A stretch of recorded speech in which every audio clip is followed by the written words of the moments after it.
Shazam! Crap, that didn't work. Dave, do you still have that wizard's number? I think I have the receipt around here somewhere.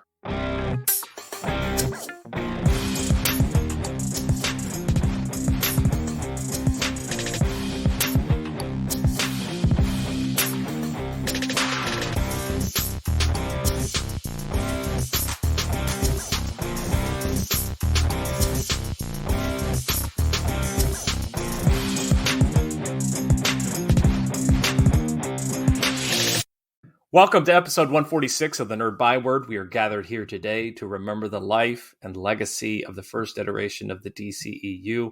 Sorry, that's not right. We are reviewing Shazam! Fury of the Gods in today's Byword Big Talk. But first, it's time for some shallaciously wonderful Nerd News from Dave. Yeah, so I think that this is probably a news that is much more aimed at the heart of Kris than me, since I have not actually read this particular comic book yet. However, it appears that there is currently a movement on creating a new Teenage Mutant Ninja Turtles video game. However, this video game is going to take a very different approach than past games, in that it is going to be an adaptation of The Last Ronin, the 2020 graphic novel that told a grim, futuristic story about the Turtles, and which is high up on the list of totally awesome stuff as far as Kris is concerned. He has nerd commended this, and I have not yet gotten around to reading it. However, this video game adaptation is reportedly going to be a darker, more mature take on the Teenage Mutant Ninja Turtles. This is according to Doug Rosen, Senior Vice President for Games and Emerging Media at Paramount Global, which is currently holding the rights of TMNT. And the game that is supposedly in development right now is going to be a third-person action role-playing game in the vein of Sony's recent God of War titles, and is supposed to be authentic as far as how it is adapting the Last Ronin arc. So this actually is a very, very different sort of approach to a TMNT game, especially considering we just recently had this, retro revival, Shredder's Revenge, which felt a lot like the old beat-em-ups that we had from sort of the SNES and Sega Genesis generations. So I'm actually really interested in this because from a gameplay perspective, I'm a big fan of third-person action role-playing games. Although the God of War game in particular did not necessarily jive with me. I tried playing the first one out of the two a couple of times and just it didn't quite hook it, into me. But that might have been also some bias on my part because I had just completed Horizon Zero Dawn and really nothing I was playing was measuring up to that game. So I may have to revisit it at some point. I am very, very interested though in seeing what they're doing with this video game. Kris, as the resident fanatic when it comes to The Last Ronin, I'm very interested to hear your take on this news.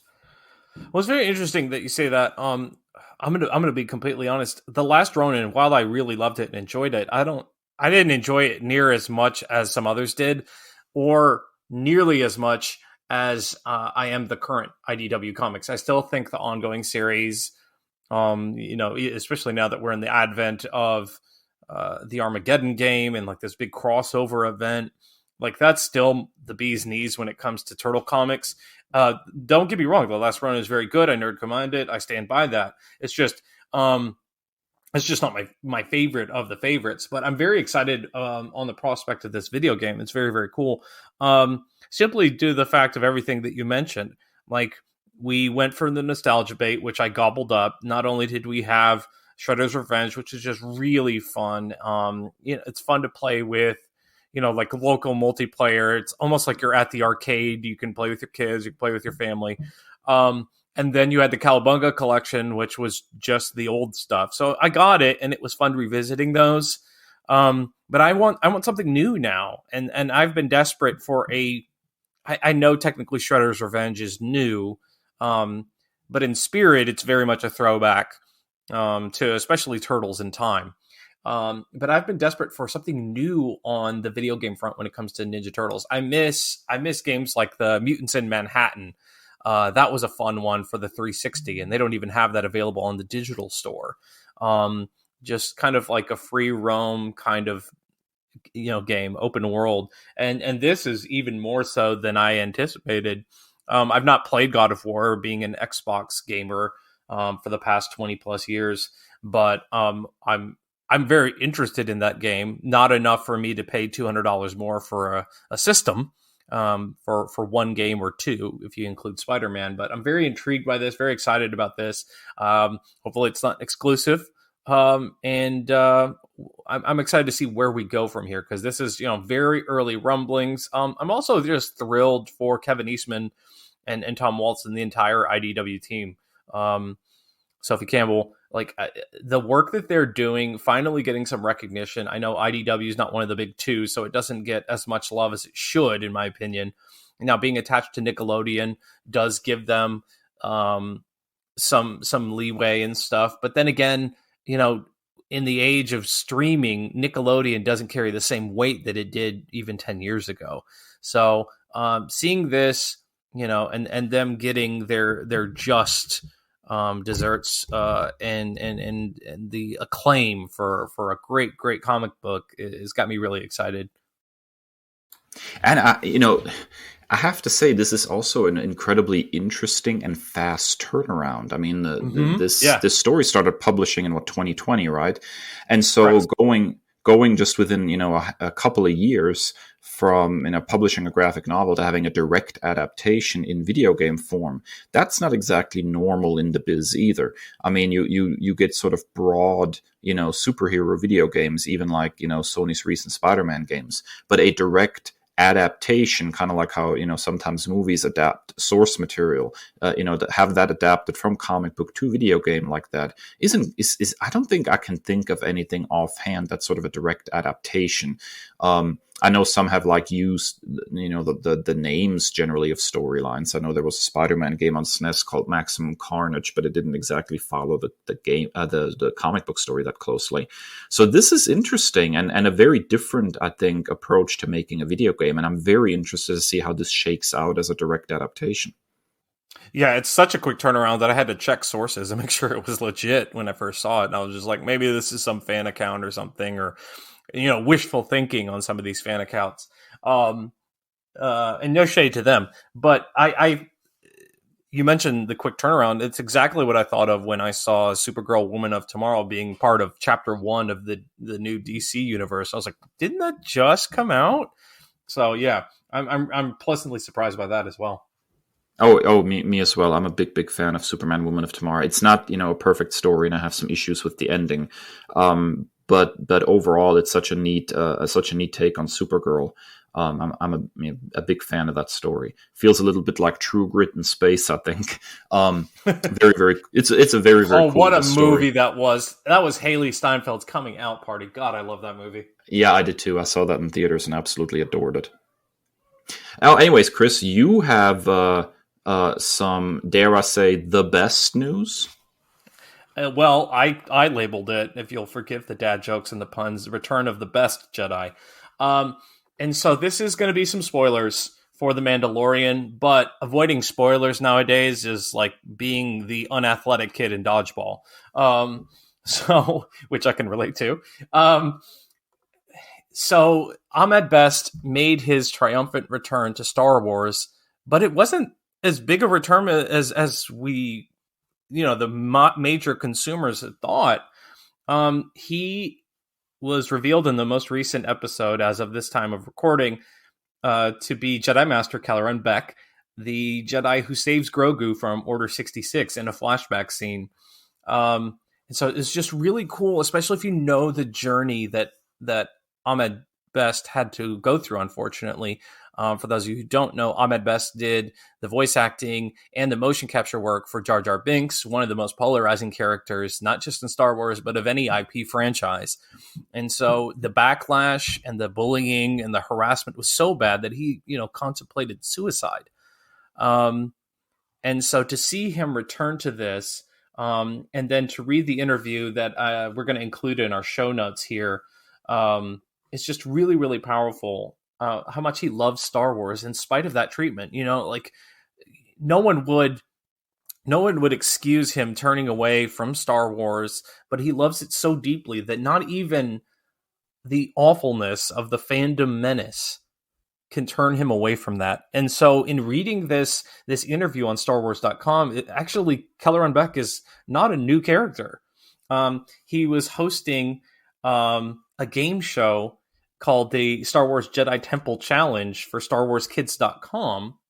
And he played the character, Kelleran Beck. And so this is just like a greater fleshing out and like the live action introduction. Here, I thought it was a new character and they just brought in Ahmed Best. So he was approached by Jon Favreau, Dave Filoni, and Rick Famuyiwa, who are the executive producers, of course, of The Mandalorian, to bring this character to the live-action universe. And, of course, he had his trepidations and worried about stepping back into that role. But it's just really a really triumphant story to see someone who's gone through the absolute worst of it, to be able to persevere through that, and then to see them come full circle. And what's really cool about it is if you read this article, a lot of people want to associate him with Jar Jar Binks and the goofiness of that character. But this guy's been studying martial arts for 40 years.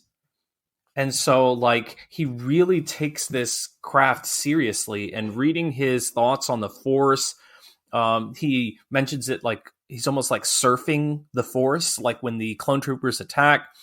He already knows that they're there because he can feel the vibrations and the waves sent from the Force. So just the absolute dedication to the method in a world where he's been treated so awfully is just really a truly inspirational story. And here's hoping that they tell the ventures of Kelleran Beck for a good time to come. Yeah, how wild is it that the prequel redemption tour continues once again, right? First we have Hayden Christensen coming back and reprising Anakin Skywalker, Darth Vader in the Obi-Wan series, which had a great response from the fans.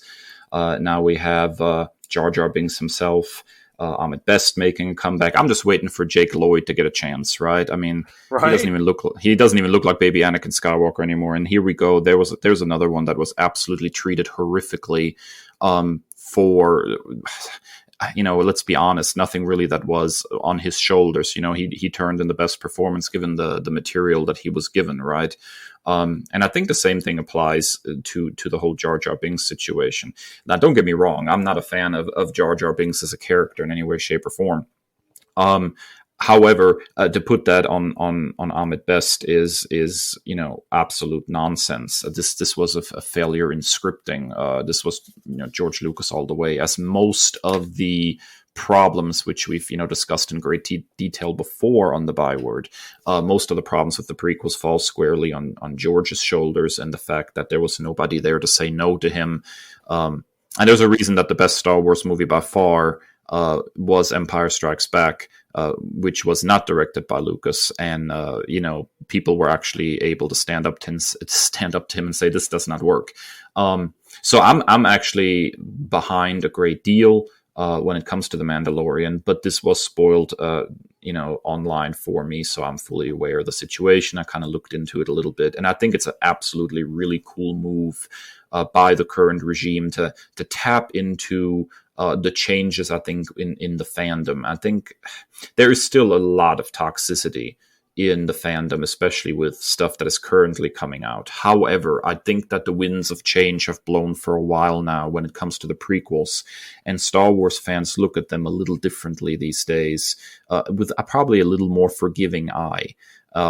And it's very good, I think, that they're bringing some of these people back that have been so maligned in the past to get a chance to stand in the spotlight and get to experience the good side of Star Wars fandom, which is what they should have experienced, I think, to begin with. So kudos. I'm still waiting for Jake Lloyd, though. I would love for Jake Lloyd to make a little appearance and get a little bit of kudos as well. It's funny that you say that, how awful certain segments of the fandom can be, because I follow a creator on TikTok who's like, said last year, just wait, they're going to turn on The Mandalorian. They're going to turn on Mando very soon. And they have. They already are complaining about this latest season, which I don't believe you've started yet, but let me assure you, it's not bad. It's very, very good, in fact. But it's the same complaints from the same impatient turds who are like, nothing's happening. Where are the cameos? Where are all the big stuff? Where's this person and where's that person? And I've forgotten the creator's name, and I apologize, but I'll tweet it out when I recall. But they said that The Mandalorian has always been about the journey, never like the destination. Like, have you watched the first 2 seasons? Like, it wasn't like, I think we got spoiled with how season 2 ended and the Luke Skywalker of it all. And so like people are already this beloved thing that everybody, even the worst parts of the fandom, kind of enjoyed, The Mandalorian, because nostalgia was rampant and Luke Skywalker's back and all that stuff. So everybody universally loved The Mandalorian, and now those idiots have turned on it because who knows and who cares at this point. But let me assure you, it's still great. Oh, also, here's probably why. Bo-Katan, a female character, is more of a focus this season, so they're probably raging about that. Yeah, I'm sorry, but any season, series, or movie that focuses in any way, shape, or form on Katie Sackhoff is good by me. So these people are weird. Right? I'm going back and watching Battlestar Galactica based on how much I've loved her work as Bo-Katan. Like, have you seen her in that Riddick sequel? No, I haven't seen any of the Riddick stuff. Okay, so the Riddick situation is one you and I need to dive into one of these days. The first one in the series, Pitch Black, was very much sort of sci-fi horror movie. And I adored it with a red hot glowing passion. Like, I love Pitch Black. It's up there as one of my faves. Sci-fi horror has kind of fallen to the wayside in a lot of ways, and so seeing that was really, really cool. And then they made something that was a little more epic sci-fi, The Chronicles of Riddick, which was all right but failed at the box office. And then they came back and made a third one, which was supposed to harken back more to Pitch Black's sort of methodology, smaller scale, and all that. And in that movie, I think it was just called Riddick. In that movie, you had Katie Sackhoff, and she was really good in that as well. So definitely worth a look. Well, for sure. Well, and I know I nerd commended this a few weeks ago and you hadn't watched it yet, but get your butt together if you want horror sci-fi, because Nope is chef's kiss. And the fact that it was left out of awards season, we are side-eyeing you, bombastic side-eye. Well, I mean, you did that as a longtime fan of horror. That is just something you have to accept. I mean, the horror genre is in award season about as maligned as the superhero genre, if not. I was just going to say that. Yep. Yeah, it's not something that frequently wins awards, even though it oftentimes features some of the absolutely most creative stuff that you'll see. I mean, that's one of the reasons I love the horror genre so much. It's one of the few places I think where creatives really, really can cut loose sometimes. So but don't expect horror movies to win awards. Regrettably, it's pretty rare. All right, that wraps up Nerd News for this week. When we come back from our first break, we're going to break down our likes and dislikes and everything in between with Shazam! Fury of the Gods.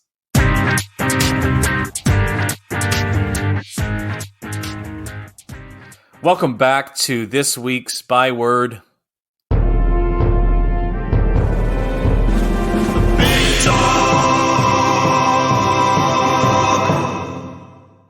And this week we are looking at the latest superhero film to have released. We're talking Shazam! Fury of the Gods. And as is customary when we watch and review, or read and review, but in this case watch, we have each 3 likes and 3 dislikes, and then we come back as the teachers that we are in our daily lives and give it a final grade. So Dave, what is the first up on your likes of Shazam! Fury of the Gods? So I'm actually really excited for this review. As of right now, I have just watched this like about 12 hours ago or so, and it's still really fresh in my mind. And given the box office lull that this movie is going through, I think there's a lot to talk about here. So I'm really excited to dive in. So first up, I think my first biggest like by far is probably Freddie Freeman. Now, I will say that even in the first one, I really liked the character of Freddie Freeman and how he was presented. That sarcastic jokiness as a way of compensating for the bullying he experiences and his social status and his physical struggles. I thought that was an interesting take on the character, and I really enjoyed the performance as well in the first one. And it's really interesting how much of a focal point I think he becomes here, to the point where I think it's arguable that he is a much more capable and more heroic figure in a lot of ways than Billy Batson himself. This was very much the Freddie Freeman show. Two moments in particular that really stood out to me that I absolutely adored is when Lucy Liu's character was trying to manipulate him into divulging the names of his family members. And, every single person throughout the entire movie that's manipulated like that just immediately, falls under her spell. And he's like screaming and struggling against it. And it's just a very cool little moment for him. And then similarly, that really awesome dragon that like literally makes you poop yourself because it emanates fear. And he actually struggles against that fear to try to get to his lady love there. I absolutely love those moments for him. And it really shows great growth from where we meet the character in the first movie to where he ends up here. He's a very, very strong character and arguably one of the most heroic really in the entire movie. So I'm a big, big fan of Freddie Freeman's character in this movie. Yeah, I'm glad you put it as one of your likes, and I almost did. The only nitpick I had is with the physical disability, there were a lot of moments where he was running, full force, and the disability kind of vanished. But, I have a lot of respect for Jack Dylan Grazer between this and the It movie. I only saw the first one, but It Chapter 1 and like his character work is just magnificent. He's got serious chops. So yeah, I really, really enjoyed his character. And I thought that one of the most like sellable scenes like that he sold is full spoilers for this movie. Oh, by the way, why are you listening to this if you haven't watched the movie? But when Billy dies, and he like has this emotional reaction and get your bleep button ready, but he says, "You," like, I was like, that's totally in line with something a kid would say, I also think that Adam Brody is like the perfect casting for a yassified superhero version of this character, because I don't know if you remember back in the day, Dave, but the OC was appointment television. That was one of my shows during high school. And seeing him as like this superhero dweeb is just like, it's so perfect. Yeah, and it's just, casting we can talk a lot about. It's pretty darn good, across the board in this movie and the previous movie for that. And considering that, most of these actors showed up in a glorified cameo, the adult versions of these kids at the end of the first one, I'm really glad that they had, locked down the contracts and made sure they got everybody to come back for this one, because the pendulum is kind of swung in the other way in this movie, where you see the adult versions, I think, a lot more than the kid versions in a lot of ways. Yes. Which I think is almost to the detriment of the movie, because the kid versions are so I totally good. agree. I totally agree. But at the very least, there was consistency from movie to movie.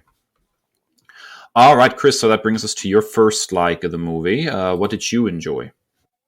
That's probably going to tie into, it looks like your second like, but so I did not enjoy this movie as much as the first one, but that's okay, because the first one's pretty hard to top when it came to the heart of the movie. And so the heart remains here. There are more nitpicks that I have for this sequel than I have for the first one, but I'm willing to overlook that because the heart remains. And I was willing to do the same thing with Wonder Woman 84. And I am not putting this on the same level of my dislike for it, but I'm saying that I was willing to overlook some of the stuff in Wonder Woman 84 because of the central message that film tried to portray and tried to send out. And I think they did a better job of executing here. I'm a sap. Listen, I'm easily pleased when it comes to sentimental stuff. And even if they are some cheesy one-liners, I think the heart that we got and the emotional message that we got from the first film remains here. Not as well executed as the first film, but it does remain, and it is overwhelmingly the thing that I like most about both films. I think it's absolutely fair to say that this movie is not as good as the first one. The first one is it kind of came out of nowhere and slapped you across the face with how good it was, and it was much better than it had any right to be. Given this, everything that we know about the character and the history of the character and the approach that they took, and that it leans more into the Jeff Johns-ified version of the character than the original Captain Marvel version of the character. Like, there's a lot of moving parts here, and the fact that it turned out as well as it did is pretty darn impressive. That's not to say that this movie isn't good. That it has problems, obviously, and we'll get into those. But I totally agree that it has its heart in the right place. And, I'm just going to go ahead and say this. This was something I was actually going to say for the end, but I think it fits pretty well here. And that is that I like this movie a whole lot better than Ant-Man and the Wasp: Quantumania. And I was trying to put my finger on why I was enjoying this ride so much more than Quantumania, which by all accounts was a decent movie, which had, for the most part, just scripting issues. And I think it comes down exactly to your point. I think there's just a lot of heart in this movie. And I don't think Quantumania had nearly as much heart. And I that kind of stuff resonates with me. And I think that's why I like this movie a fair deal better than Quantumania.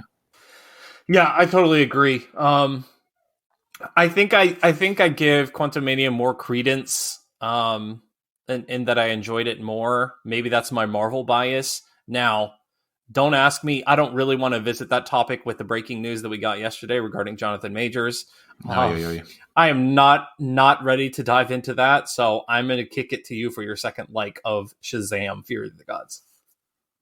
Yeah, so my second like, I think, as you said, ties in very closely to the heart of the matter when you're like, and that is simply the family dynamics. I think whoever's making Fantastic Four over at Marvel needs to take some notes here, because the one thing. Hold up. Did you just make a Don Henley reference? Yeah. The heart of the matter. Is that okay? Okay. No. I just appreciate it. Like, I love. We talked about our musical interests recently. I love an old school throwback. Well, I'm about as old school as they get. So yeah, I think that whoever's making the Fantastic Four over at Marvel needs to take some notes here, because the key, I think, to the Fantastic Four is that they are a family, and that their dynamic is not one of a superhero team, but in fact of a family, with all the good and the complexity that comes along with that. And I think this movie nails that in a lot of ways, very, very well. I think you get a feeling that these people are family. They have disagreements, but they also pull together really well. I enjoy still.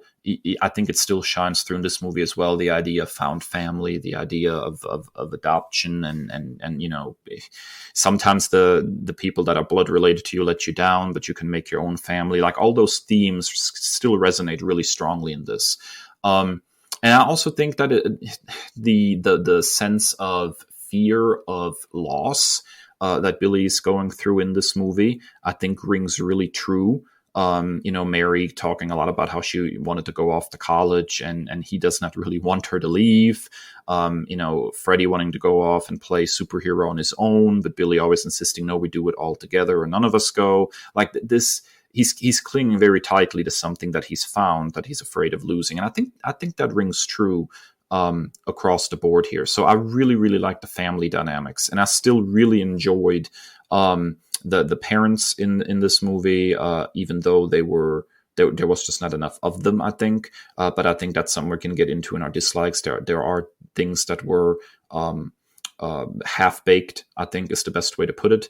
But again, I think, as we've said already, the heart of this movie is in the right place, and it really shines through anytime they interact as a family with each other.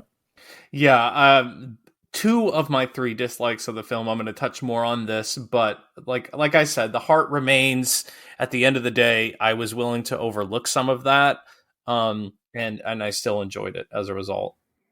All right, so that brings us to your next like, Chris. What have you got? Well, it's funny that you referenced this, that they spent almost too much time as the grown-ups. I was glad to see that they kind of reverted back to their kid states in the third act. Um, unfortunately, not so much Billy though. I think we needed more Billy out of costume, but more on that later. But easily the winner of the show for me is Darla. Like, and it's because of masterful portrayals by both Megan Good as superhero Darla and as the little girl who played her. Oh God, I'm looking it up right now. Where is it? Faith Herman as Darla herself. Like, it's just so great. And Megan Good's like acting choices, like you totally believe that this is like a 6 or 7-year-old little girl. Like the way like she emotes and expressions, the kittens, all of it. And then it leads up to, I wanted to talk to you about this last night, but you were watching it later than I was. And so, I mean, it doesn't get better than Taste the Rainbow, mother. This was the line of the movie.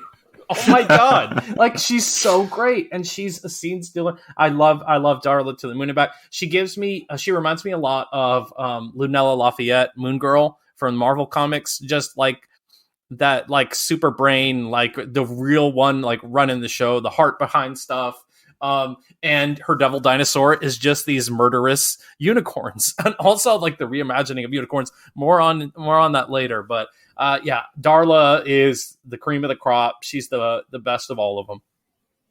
I will say that I think there are certain characters that really shone in this movie, and that there are some that were really shortchanged. And a lot of the Shazam family, I really want to call them the Marvel family. This is really hard.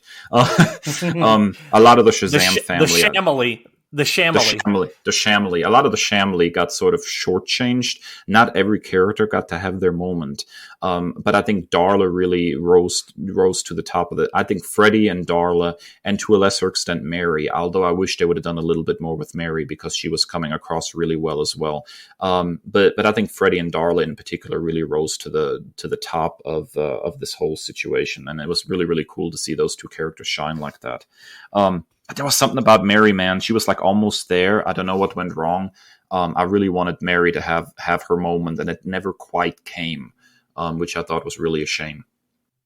I saw somebody tweet out like a photo of that actress, and I'm going to give credit to the name, Grace Carolyn Curry, a photo of her and Journey Smollett, and just like, bring them back. They did nothing wrong. Like, because there's so much left there to tell with both of those characters. But more on that later. So, Dave, your third and final for Shazam! Fury of the Gods. So there was not a portal that opened in the sky over the city and monsters were flying out. And I really appreciated that, because air portal, sky portal is getting a little old. So, no, what I really actually liked was the climax. I think there was some really inventive stuff happening here. I love the idea of the dragon. I love that the dragon like radiated fear. I like the idea of the bubble around the city and then shrinking that down to make like a really, small fighting space. I like the idea of overloading the staff by throwing the lightning around the way he did and then yelling Shazam, the fight with the dragon. I think that whole setup was different than what we usually get in superhero movies. And so I really, really liked that. I also really liked that they stripped the powers off of the rest of the Shamley and went ahead and still, had fun with them with the whole unicorn thing and making sure that they were able to contribute even without powers, which ties in nicely with sort of the underlying message of the movie, which is, the thing that makes you special isn't your powers, it's you. So I think that works really well. I just really enjoyed the climax, period. Except for one little thing, and we'll get to that in the dislikes. But overall, I thought like the climax was incredibly well handled in trying to do something a little different while still feeling very superhero-y in the process. Like, I really like this, man. Yeah, I really dug more on this in the dislikes, but the fact that the daughters of Atlas kind of turned on each other, and so I thought that was believable. I mean, like, thousands of years of disappointment, they're not going to be of one mind, So Yeah, I thought that was really, really great. I just wish we had more for Calypso, Lucy Liu's character, to do, because she was great in the little bit that we Also, got. I want to point out that that was a very smart move. For those our listeners that don't know, the Daughters of Atlas, as far as I remember, are original characters made for this movie. They're not traditionally Shazam villains, but what they Mm, did is by basically having siblings versus siblings, right? right. And seeing the one family, despite their differences, I being didn't able to even think pull of that. yeah, being able to pull together in the face of a crisis, whereas another group of siblings cannot pull together and in the face of the crisis fall apart, I think was a beautiful contrast between the good guys and the bad guys. So I thought that was really, really smart. I had my problems with the fact that the Mr. Mind tease didn't go anywhere because I really liked that worm.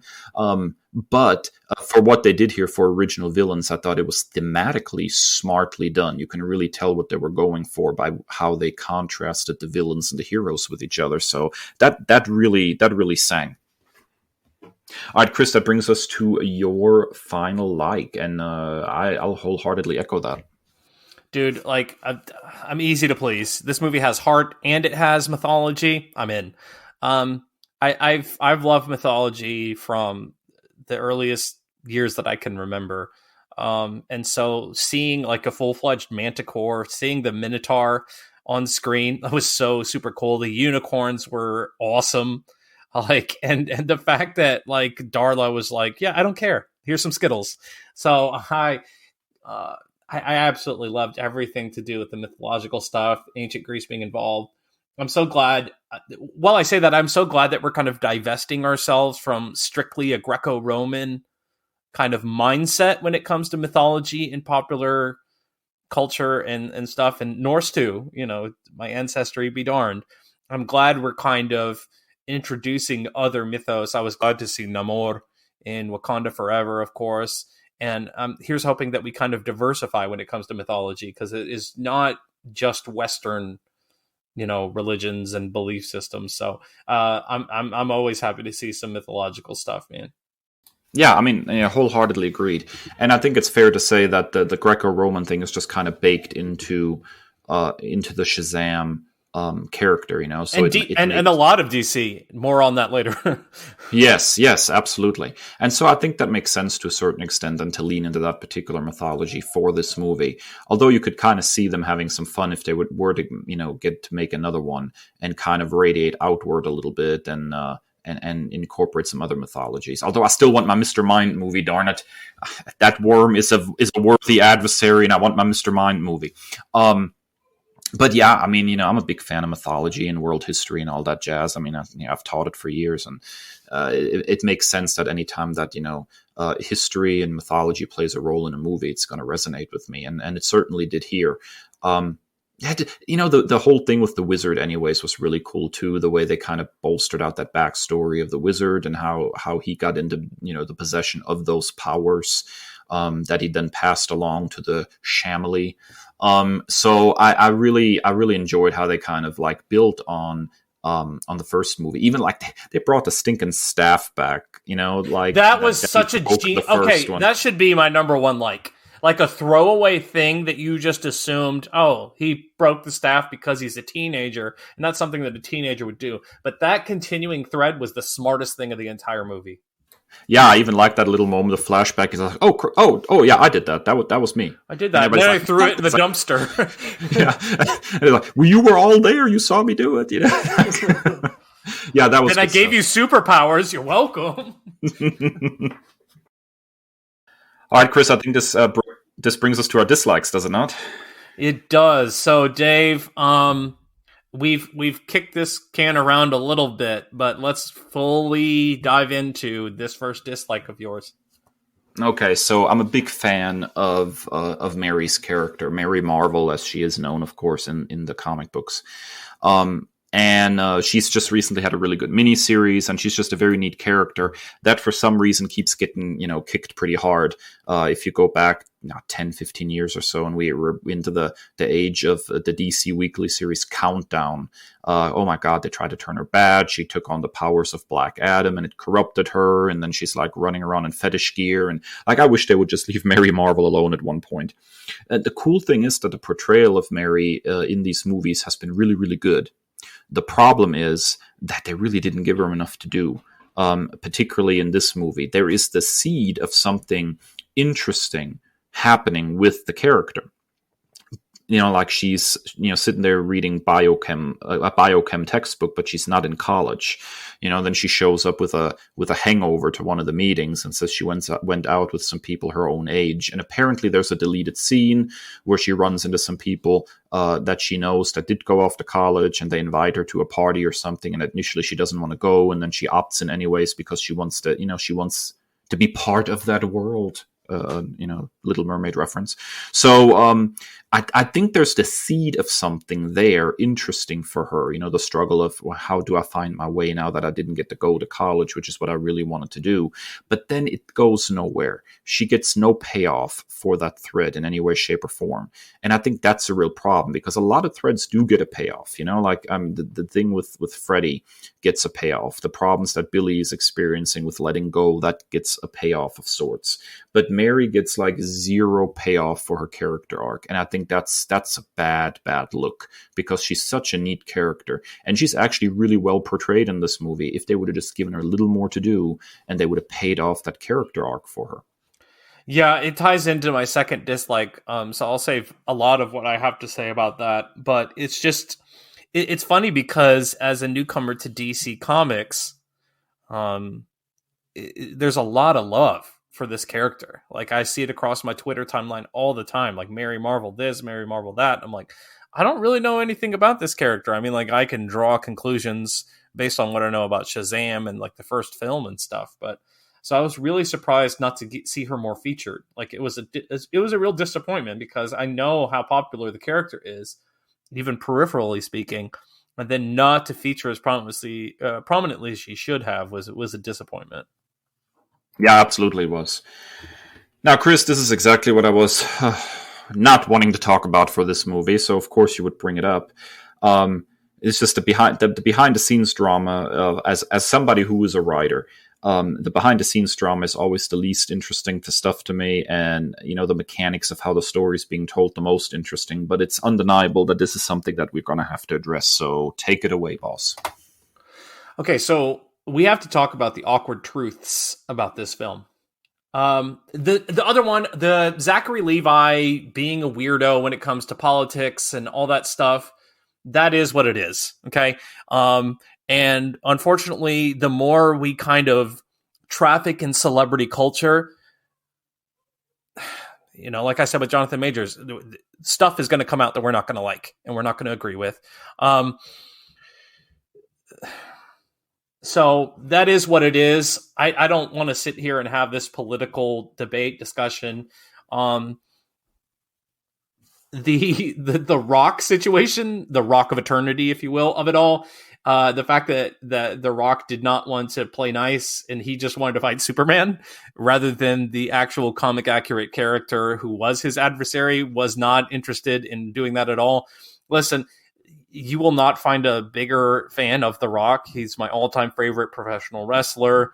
I enjoy his movies, not as much as I did his wrestling stuff. But I mean, like, that's who it is. It's The Rock. And when you give the keys to something like Black Adam in this vehicle, you know exactly who The Rock is. Okay, he's a grandstanding. Is he narcissistic? Hell, he might be Narcissus himself. And I love him. But that's what makes him great. Okay? So don't be surprised when he doesn't want to play well with others. Okay? Look at the Vin Diesel situation. Although I haven't watched any of those movies, so I can't really comment. I think I've seen like 2 or 3 of them. None of them involving The Rock.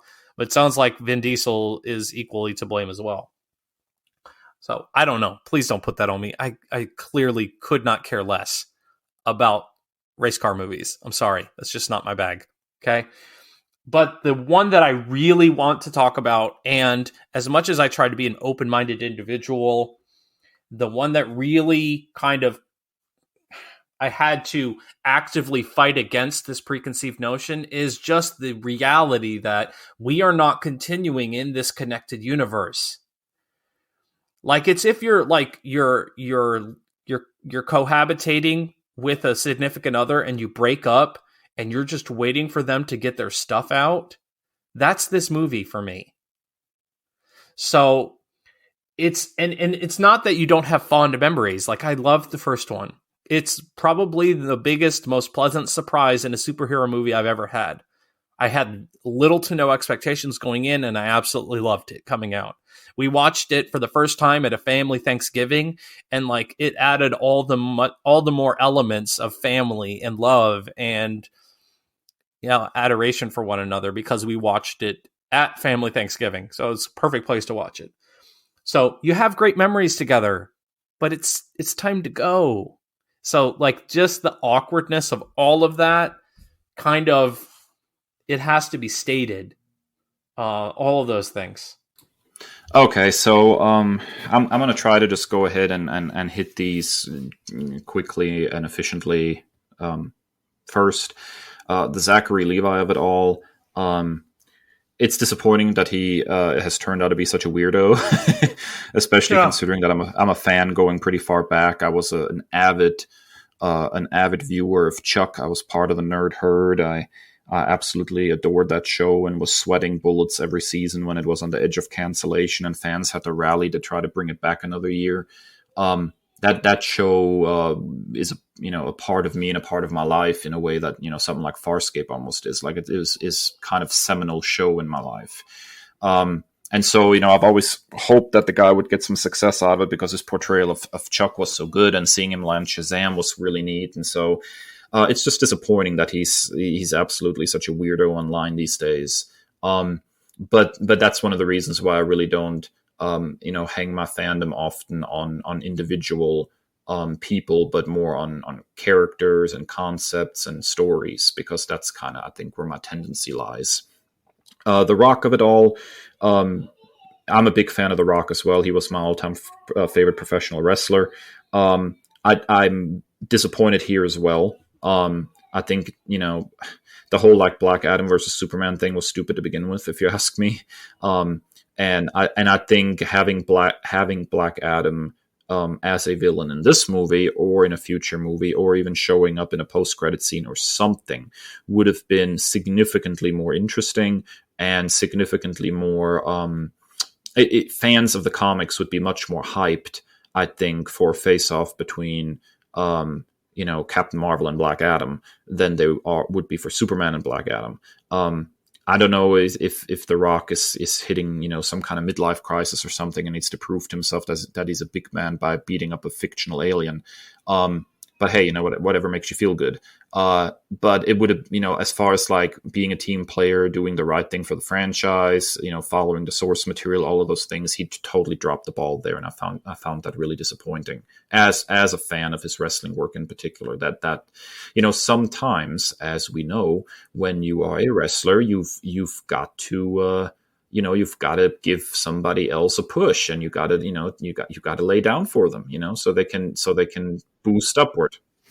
What's weird to me is the whole Superman thing. He was like, really like, look what I did for the fans. Like, we really wanted to do this. And like, it's almost like you go to a restaurant and they're like, look what we brought for you. I'm like, I didn't order this. Like, who ordered Superman in a Black Adam movie? Like, nobody wanted that. Like, and nobody. So like, he wants to hang his hat. He wants to hang his hat on like this thing that he did for us. And we're like, dude, nobody wanted that. Yeah, I mean, that's exactly right. Nobody wanted that. So, thanks, but no thanks, I think, is the proper answer here. It's very, very, very disappointing that turned out the way it did. So there is that. Now, as far as, this is not part of the interconnected universe going forward, blah, blah, blah, yada, yada. Not to put too fine of a point on it, but this is just a kind of person I am when it comes to storytelling. I, honest to God, don't give a wet fart. That's the truth. Whether that is a nice thing to say or not, I do not know. But I just don't care whether this is part of some interconnected universe or not. As long as the story is good and I'm entertained, I am here for this. Which is why, despite what is coming down the pipe at DC, despite the fact that there's the big reset button coming and that there's doubt about who's coming back or not, given the new continuity and everything. I enjoyed this movie tremendously, and it did not bother me that it is the last gasp of an old continuity. That is like saying the last few issues of Brian Q. Miller's Batgirl were not enjoyable because you knew that the new 52 was coming and would reset everything. No, I still loved that comic book till the very last drop. And so, as far as the larger interconnected stuff is concerned, I really don't care. In fact, I'll go a step further and say what I've been saying for a while. I also want to see that darn Batgirl movie. I would totally be there for that. Let's hope it leaks. That's a horrible thing to say, maybe, but I really do want to see that movie. And I'll probably check out The Flash as well, just because I'm curious what they did with it, even though I have my issues with that as well. Because again, I'm not so much interested in the overarching continuity from movie to movie. I'm much more interested just in storytelling, and are they telling a good story here? And I think in this movie they certainly did. And I don't need every movie to be MCU style, part of some larger grand epic of 30 movies or something. Sometimes it's good for me to just pop on a movie and enjoy it for what it is. And I was here for this one. And I don't want to come across like some like MCU shill that like I need interconnectedness. I don't necessarily want to comment on the fact that they're not going to be joined moving forward per se, except for the one that you're going to reference here in a moment. Oh dear God, all the gods. The simple fact is that this was like already shot, already done, and then they have this very clear and plant your flag in the ground moment after it's already done. So that awkwardness. Whether we continue on with these characters, these actors, that's neither here nor there. It's just the kind of awkwardness of that statement. And then like, oh, by the way, Shazam is coming.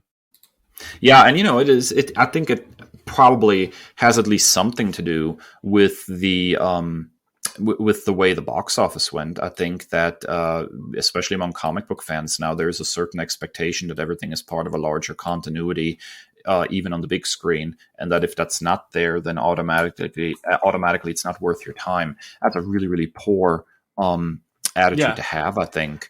I don't know that I would put that on comic. I would put that on Gen Pop fans. I wouldn't put that on like comic fans. I think one of the monkey's paw, if you'll forgive another Wonder Woman 84 reference, one of the monkey's paw elements of the success of the MCU and the Infinity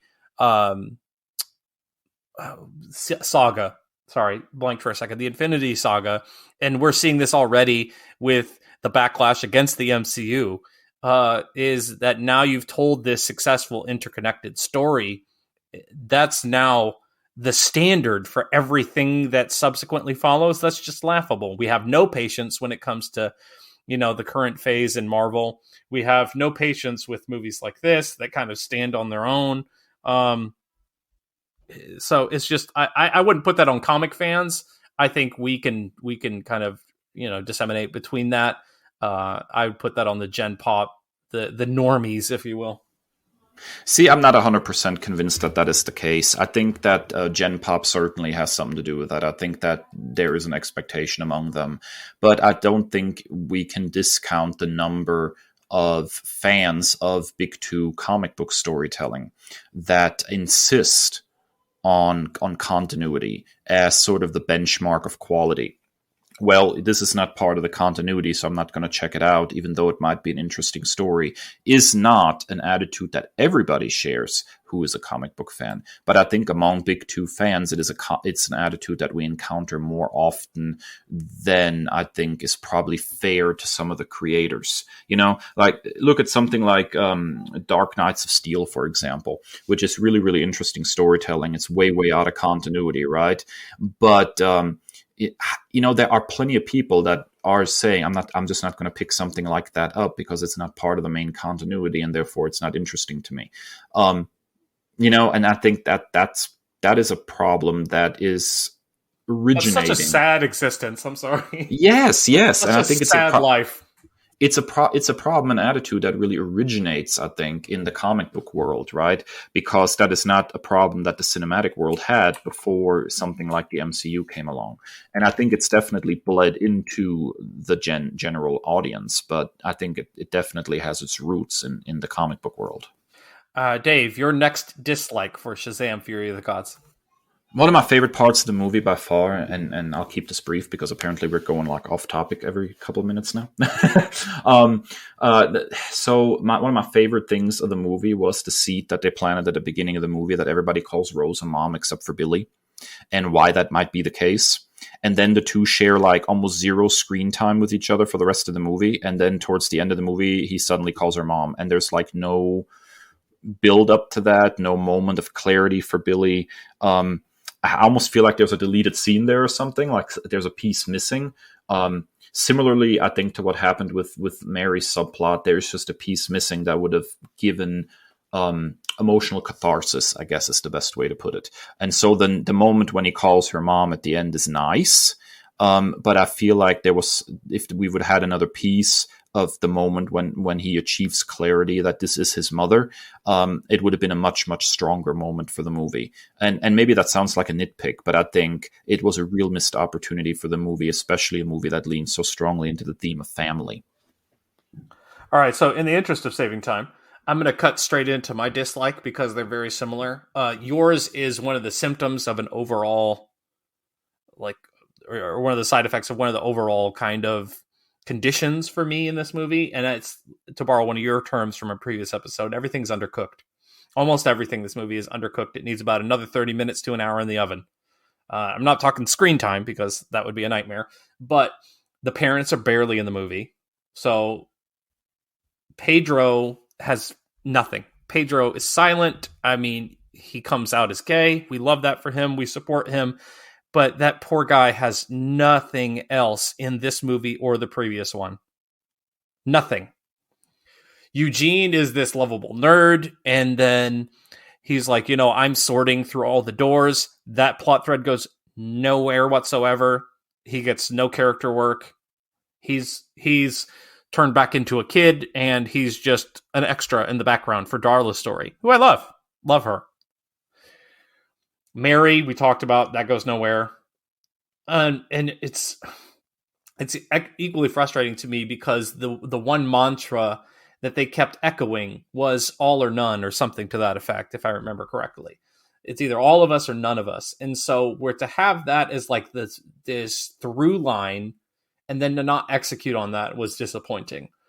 And one of the things that I appreciate about us doing this show and watching more media, overcoming my fears with the horror genre, and, reading a lot more, being a creator myself, as I appreciate like storytelling and like the bare bones of it and the structure of a well thought out story. And so there are all of these previous plot threads that I mentioned that were undercooked. They each need 3 or 4 callbacks, 3 or 4 bookmarks that you can say, here's where we tell progress. And then it ties up in a nice bow at the end. But everything was undercooked for this movie. And I wanted so much to love this movie. I liked this movie. I wanted to love this movie. And I think this is where I stopped from loving it, because if everything was cooked perfectly, that heart at the end that carried us through, and the reason I'm willing to overlook all of this is because the heart's there, the family's there. How much more satisfying would it have been if we would have given them the right amount of time? See, it's interesting too, because I think this movie is a team movie disguising as a solo superhero movie. And I think team superhero movies are always much more difficult, right?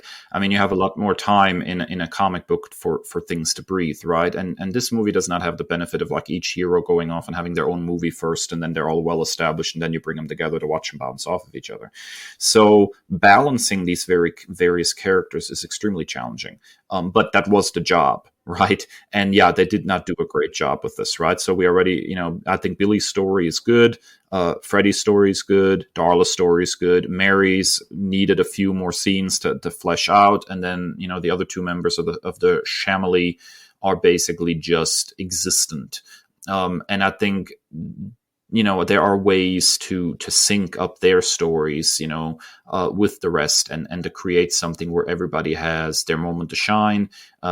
That really is the job when you're writing a superhero team. Everybody contributes, everybody has their moment to shine, so fans of each character get something that they like, and that was what was missing here to a great extent. Absolutely. And I just want to toss this in again. I mentioned it earlier, but the kids being reverted to their childlike form in the third act was really powerful. But I needed more Billy. Asher Allen is a great actor, was barely in this movie. He's going to get like lead credits second behind Zachary Levi, I think, in IMDb. He's barely in this movie. And so I needed a good deal more of him. Part of what clicked and worked so well in the first one is he was constantly going back and forth. And he didn't really do that in this one. And that is absolutely accurate, yeah. And I think I almost feel like a function of that was that he's getting older. Like with Mary, it's accepted she was the oldest one to begin with, I think. But the idea that this is big, the movie Big, but in superhero form, kind of goes out the window when your kid version is about to hit 18, right? In the movie, he's like a few months out from turning 18. That's the difficulty of live action films. Absolutely. Comic books with the sliding time scales and everything, we can keep somebody, unless you're Brian Michael Bendis, you can keep someone as a young child for as long as you want. Don't start on me, man. Don't start on me. Listen, he did it to Miles too, so we're right there. We're sharing our pain together. All right?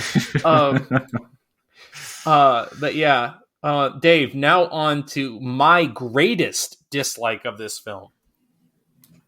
I'm a big fan of Wonder Woman, both in the comic books, and I really loved the first movie, although the second movie fell flat. I just love the character, but I really don't think that she needed to be in this movie in that cameo at the end.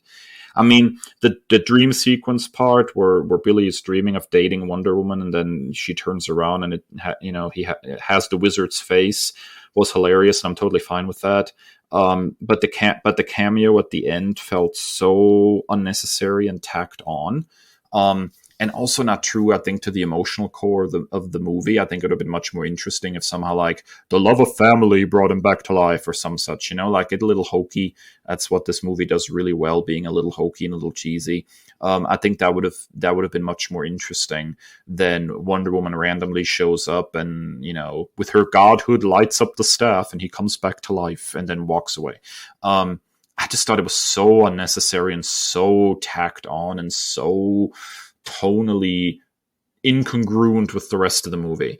So I never thought I would ever say that a Wonder Woman appearance would be a dislike, but I just did not really like that at all. And I'm sorry, I'm going to say it. The uncomfortable truth for me is the veneer of that first Wonder Woman film has kind of vanished. And, the internet likes to pile on and make fun. But Gal Gadot is not a very talented actress, and it was not good. It was bad. It was bad here. It was champagne to fill the Nile bad. I also want to highlight the discomfort that I felt that they were playing fast and loose with the jokes about pedophilia and grooming. God. In 2023, we have to do better. We have to do better, especially if you are now pairing, and we love Freddy, but if we're officially pairing as a romantic couple, Billy with Anthea, who's 6,000 years old, and he's 17, maybe, we can't be doing that. We can't. So unless you're going to do something like they did in Eternals, where Sprite is officially a teenager now, you got to do better than that. So that made me gross. Made me feel gross. I mean, the easiest solution to that particular problem would have just been that she was like 16 or 17 years old when, the wizard locked them away, and that instead of like living in some limbo, they were in suspended animation this whole time. So basically, she's still a teenager, like she did not age during that time. She wasn't some kind of suspended animation, but saying she's 6,000 years old, yeah, that was icky. That was mighty icky. All right, Kris, that brings us to your final dislike, and this one I'm very interested to hear what you have to say. The writing wasn't there for me, and it's probably partly because of my previous dislike of everything being undercooked. Mary, and this was a really poignant point. It just came across, because everything was so undercooked, it came across as harsh and rude when Mary said, "I know that you're afraid of losing your family." And so, like, yes, that's a great point. But for the way in which she said it, it wasn't the line delivery that was an issue. It was just, it felt out of place. And like there was more that should have been there. And then, just some of the jokes. I mean, like, how many times do we have to say balls in this movie? I mean, I get it. They're teenagers, but our teenagers at our school are much more creative than that. And so I thought the writing was a bit disappointing, and it probably just ties into how undercooked the whole film was.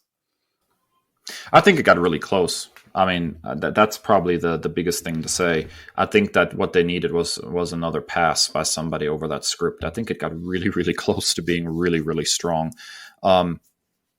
Yeah. So I can't disagree with the weaknesses of the movie and the writing and how undercooked some of the character arcs are, and how I can't disagree. You're absolutely right. I do think that this movie got close. I think there were seeds of something really good, and if they would have had another pass over the script by somebody to kind of tighten some things up and add a couple of scenes in, I think we would have had a much stronger movie out of that. All right, so let's step outside of the dislike zone, clean off our shoes. Dave, what is your overall grade for Shazam: Fury of the Gods? Yeah, don't hate me, man, but I'm thinking this is like B+, A- material. Like, wow. Even with the week, like, and I want to justify myself here a little bit, okay? Wow. I was really, the man was too stunned to speak. Yeah, so, and I'll tell you what it is, okay? We talked a lot about Quantumania, and I think that's probably my best reference point, since that's the other superhero movie we have reviewed most recently, and I gave that, a C-. And I said that I liked the performances, and there was a lot to like about the movie, and Kang was a really interesting character, and the pieces were there. But what really didn't click with me is that it lacked clear character arcs and emotional catharsis. And I think this movie has some of that, at least. Like, I believe what's going on with Billy on an emotional side. I believe what's going on with Freddy. Even with Mary, although she doesn't get a payoff, I believe what's going on. I believe what's going on from an emotional point with the villains. I find it interesting that there's two families being contrasted. I like how the villains end up turning on each other and adding an additional layer of complexity to the story. And most of all, I just really like that the movie exudes heart. And that is something that I think Quantumania lacked horribly. That there was very little heart there. Like the moment in the end when Billy dies, there was a part of me that thought, holy crap, they're actually going to leave him dead and then bring him back in the next movie. Like, they might do that. I mean, they went so far as to bury him. Like, there was a real... Well, I thought they were going to transition. That's how they go into the new DCU. Yeah, I mean, it was very... And then, like, Freddy takes the lead or something, which is not unheard of in the comics, by the way. Freddy has been Captain Marvel, Shazam himself before. And Mary has been the main champion before, too, so there's potential there to just move on without Billy, So I thought there was something there. And then you contrast that, which really, got me, to the climax of Quantumania, where you have... that moment for just a split second where you think, holy crap, Ant-Man and Wasp are going to be stranded in the quantum realm, and this is how we're going to end the movie, and then we're going to pick up on this thread somewhere down the line. And then that just got immediately poo-pooed on, right? So I felt significant more emotion from this movie than I did from Quantumania. And I think that's really the biggest part, is just that this movie actually kind of spoke to me. And so with all its warts and imperfections, I had a really, really good time watching this movie. Probably a better time than watching Quantumania by far. And so this is sort of like a mid-tier superhero movie, not nearly as much money for the special effects. And yet at the same time, I found like anything that they did with that dragon a heck of a lot more interesting than Broccoli Man in Quantumania. So by contrast, this is a movie that actually hit me in the feels a little bit, that had me interested in the characters, that made me care about the characters. And even though it had several missteps, I really just enjoyed this movie, and I'm kind of sad for it that it's having such a hard time at the box office, because I had a really good time watching this. Is it Shakespeare or something? Well, absolutely not. But it was a heck of a lot more entertaining and more emotional, at least in my watch, than something like Quantumania was. So yeah, I like this, man. I liked it a lot. So I think I can settle for a good strong B+ for this one. Whew. I know, Chris, you're gonna have much more problems with this. You're always the more stern grader than me. I know, but something about this movie hummed for me, man. Like, watching Freddy metaphorically and literally tripping all over himself because a girl is paying attention to him, is so much more relatable than being lost in the quantum realm. Like, I hate to say it, but there is heart and relatability here in these characters. Who hasn't felt that maybe they're not living up to their potential, like Mary. Who hasn't been afraid of losing their family because they're having issues with change, like Billy. Who hasn't had to struggle with insecurities like Freddy. Like, there's so much more relatable stuff happening here. So yeah, I liked it a lot. So hit me with your stern grade, Mr. Stern Grader. Oh boy. Okay, so here's just a peek behind the curtain for part of the reason why I'm so shocked, guys, is I'm a big psychology nut. Like, I'm obsessed with it. And so in my class, I have my students take the Myers-Briggs type indicator, their personality assessment. And Dave's personality, which I knew before he even took the test, is INTJ. Okay? He's an introvert, he's an intuitive, like a deep thinker. And then thinking, emotions do not sway him. And yet, here this man is giving this movie a B+ because of feelings. He is the Spock in this relationship, y'all. Listen to the voice, the intonations in my voice. I am Kirk, he is Spock. Listen. And for him to be swayed by the emotion of this film is just stunning to me. Now, full disclosure, the reason that you're using a different frame of reference. You're using the most recent superhero film that you've seen. I'm using the original film, the Shazam film, as my frame of reference because of how special it was to me. So it's another day that ends in Y if I emotionally connect to something. It's much more of a rarity.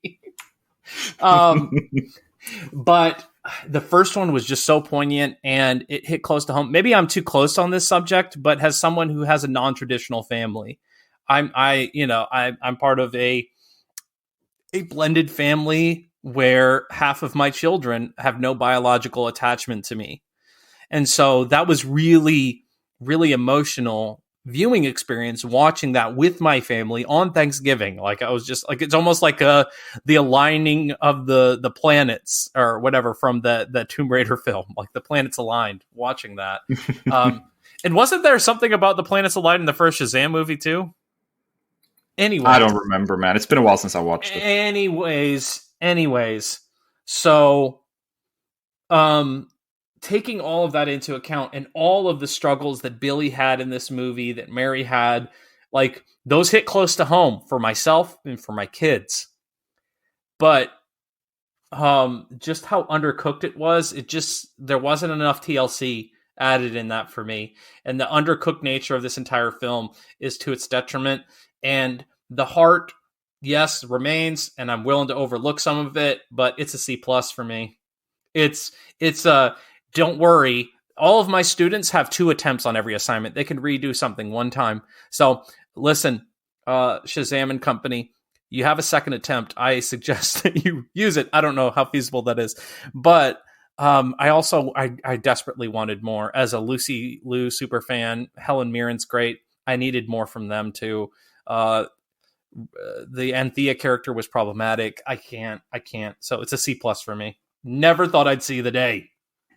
Well, stuff happens. So I will say that the first one is significantly better than this one. Like that, the first one was an A to me, straight up. Like I love A to the A first plus, movie. A to A plus Yeah, for me. The first one. it absolutely is perfect. But I think there's still a lot of stuff here that just has real strong resonance with me, and I really enjoyed. So never thought we'd part ways this strongly on a movie, but here we are.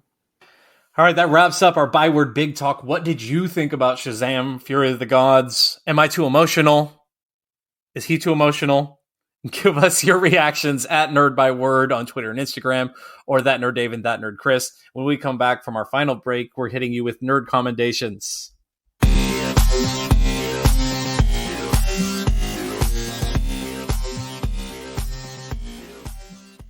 We are back for our final segment. Now that the tensions and the emotions have subsided, we are here for more.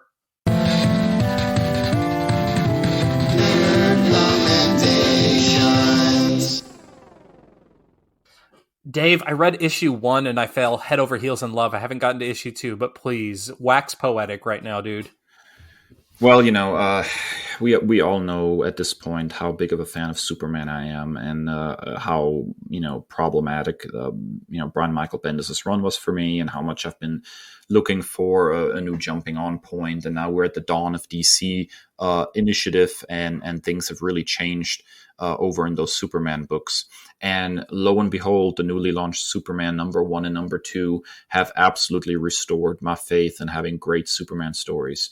Written by Joshua Williamson, art by the incomparable Jamal Campbell. Superman 1 and 2 have totally restored my faith in DC telling good Superman stories. The setup is so very interesting. We're at the point now where Lex Luthor knows that Clark Kent and Superman are the same person. Lex is in jail. And he now has made it his project basically to build a better Superman. He believes that Superman needs him to succeed in his mission. That something bad is coming, and only together they can stop it. And he's using the fact that Superman always has sort of one ear on Lex wherever he is in case he's up to no good, by constantly literally being in his ear and talking to him and telling him what he thinks he should be doing, which is absolutely a fun dynamic between those two. And then we have, sort of the notion of kind of going through some of Superman's classic villains and doing interesting new things with them. And for this first story arc, we get a really interesting quote unquote upgrade on the Parasite, which is already a really cool character to begin with. But here he kind of like feeds on Superman, and then instead of like just getting bigger and more monstrous, he actually multiplies. And, suddenly there's a whole bunch of parasites, and they keep multiplying. There's more and more parasites, sucking energy out of everything, to the point where Metropolis basically has to be like this walled off city, with the rest of the super family outside of the city trying to stop anything from getting out. And spoiler alert, at the end of the most recent issue, Superman realizes that the parasite has gone airborne, that he has little tiny clones that are now going into people's bloodstream and turning them into versions of the parasite. So it almost becomes like a zombie sort of situation. Superman gets attacked by Lois Lane, and Lois is trying to suck energy out of him. And holy crap, dude, like, talk about taking a villain and doing something new and interesting with them. I mean, we're 2 issues in here, and we got a really cool take on the Lex Superman dynamic. We got a really cool take on the Parasite. The art by Campbell is just absolutely knocking it out of the park. Like, this is peak Superman, and if they can keep this kind of quality up, then holy crap, I hope they don't leave this book for a long time. It is so very good. Yeah, and help me out here. There's a new character, anti-hero, coming in issue 3 that we're all geeked about as well. Yes. I'm not following that too closely because I just want to see it from the context of the story. So I'm taking a step back and just letting it happen rather than following all the the coverage in the nerd media. This is a book that I don't want spoiled for myself in any way, shape, or form. The Superman family of books are just really knocking it out of the park right now, and I want to experience them fresh. Yeah, I totally agree. I second your nerd commendation with all my heart. I read the first issue. I haven't got to 2 yet. 2 is a recent release, right? Like, it came out this week. As of recording, it just came out this week. Okay. I'm so behind on current comics, it's laughable. But yeah, I absolutely adored the first issue. There in particular is one full page splash where like Superman's cape is kind of billowing out, and Campbell has like his entire cast of characters in that motif of the cape, and it's just breathtaking. And then, like you said, it's a really interesting take on characters, and I'm fully invested even after just that first issue. Yeah, it's a really, really, really exciting time, man. So, what are you nerd commending, Kris?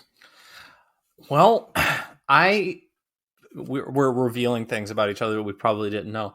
I've been a huge fan of The Sims for like ever since their inception in like 2000. I think the first game came out. I had all the expansion packs and everything. I fell off the wagon a little bit. I did have The Sims 4 on Xbox because it was part of the EA Play Game Pass situation.